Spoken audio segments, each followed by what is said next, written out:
एक समय की बात है, एक छोटा सा गांव था जो एक विशाल फुसफुसाते जंगल के किनारे पर बसा हुआ था।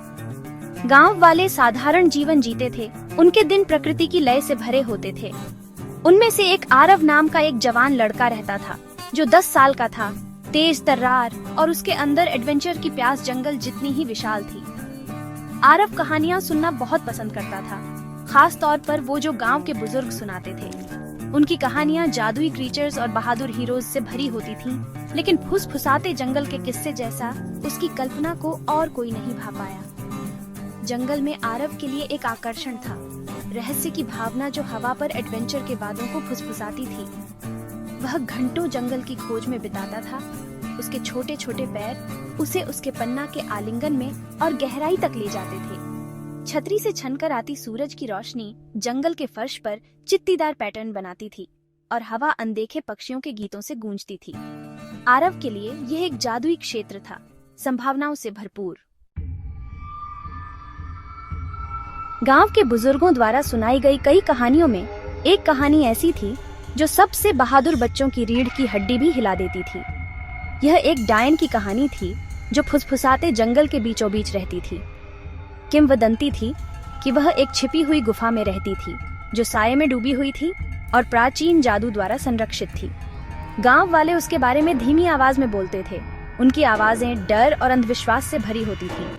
उन्होंने उसे एक भयानक फिगर के रूप में वर्णित किया, जिसकी आंखें अंगारे की तरह चमकती थीं और एक आवाज जो दूध को फाड़ सकती थी। ऐसा कहा जाता था कि वह अपनी कढ़ाई में तेज औषधि बनाती है जो हीलिंग और नुकसान दोनों करने में सक्षम है। बुजुर्गों के अनुसार डायन एक दुष्ट प्राणी थी जो अनजान यात्रियों को अपनी मान में फुसलाती थी, जिसे फिर कभी नहीं देखा गया। बच्चों को चेतावनी दी गई थी कि वे गांव से बहुत दूर न भटकें, ऐसा न हो कि वे डायन का अगला शिकार बन जाए। लेकिन आरव, जिसका दिल डर के बजाय उत्सुकता से भरा हुआ था, उसने खुद को अजीब तरह से किंवदंती की ओर खींचता हुआ पाया। एक धूप वाली दोपहर, जब गांव एक्टिविटी से गुलजार था, आरव ने एक एडवेंचर पर निकलने का फैसला किया। अपने भरोसेमंद गुलेल और जामुन और रोटी से भरे एक झोले से लैस होकर वह किसी का ध्यान नहीं गया और गांव से फिसल गया। उसने जंगल में पहले से कहीं ज्यादा गहराई तक जाने का साहस किया। उसकी आंखें डायन की छिपी हुई गुफा के किसी भी संकेत के लिए अंडरग्रोथ को स्कैन कर रही थीं। जैसे ही वह चला, पेड़ पास आते लग रहे थे। उनकी शाखाएं ऊपर की ओर आपस में जुड़कर एक हरा भरा सुरंग बना रही थीं। सूरज की रोशनी कम हो गई। लंबी भयानक परछाइयां पड़ने लगी जो हल्की हवा के साथ नाचती और लहराती थीं। जंगल ने लगभग एक रहस्यमय गुण ले लिया था और एक पल के लिए आरव ने संदेह का अनुभव किया, लेकिन एडवेंचर का आकर्षण विरोध करने के लिए बहुत मजबूत साबित हुआ। वह आगे बढ़ता रहा। उसके छोटे छोटे पैर गिरे हुए पत्तों और टहनियों पर गिर रहे थे।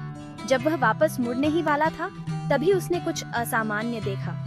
पत्थरों के एक समूह के पीछे से एक हल्की सी चमक निकल रही थी। उसका दिल उत्तेजना और घबराहट के मिश्रण से धड़क रहा था। आरव सावधानी से पत्थरों के पास पहुंचा। सांस रोककर आरव ने पत्थरों के किनारे से झांका। वहां एक छोटी सी सफाई में एक गुफा थी। यह वह अंधेरा, निषिद्ध मांद नहीं था जिसकी उसने कल्पना की थी, बल्कि एक आरामदायक हेवन था जो एक गर्म, इनवाइटिंग रोशनी से नहाया हुआ था। एक स्टूल पर बैठी, जार और शीशियों से भरी अलमारियों से घिरी, एक बुजुर्ग महिला थी। उसका एक दयालु चेहरा था जिस पर झुर्रियां उभरी हुई थीं, जो एक अच्छे जीवन की कहानी कहती थीं। उसकी आंखें, हालांकि एक भेदी नीला, कोई द्वेष नहीं रखती थी, केवल ज्ञान और उदासी का संकेत देती थी। वह धीमी आग पर एक बुलबुले वाली कढ़ाई चला रही थी। हवा जड़ी बूटियों और मसालों की सुगंध से भर गई थी। आरव ने महसूस किया कि यह गांव की कहानियों की डरपोक डायन नहीं थी, बल्कि एक हीलर थी, प्राचीन ज्ञान की संरक्षक थी। जैसे ही आरव क्लीयरिंग में दाखिल हुआ, महिला ने ऊपर देखा।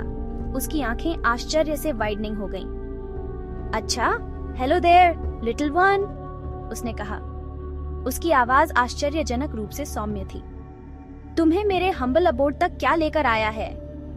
आरव ने हिम्मत जुटाते हुए बताया कि वह जंगल की डायन को ढूंढता हुआ आया है। महिला धीरे से मुस्कुराई, एक मधुर ध्वनि जो समाशोधन के माध्यम से गूंज उठी। तुम देखो लिटिल वन, उसने कहा, दिखावे धोखा दे सकते हैं,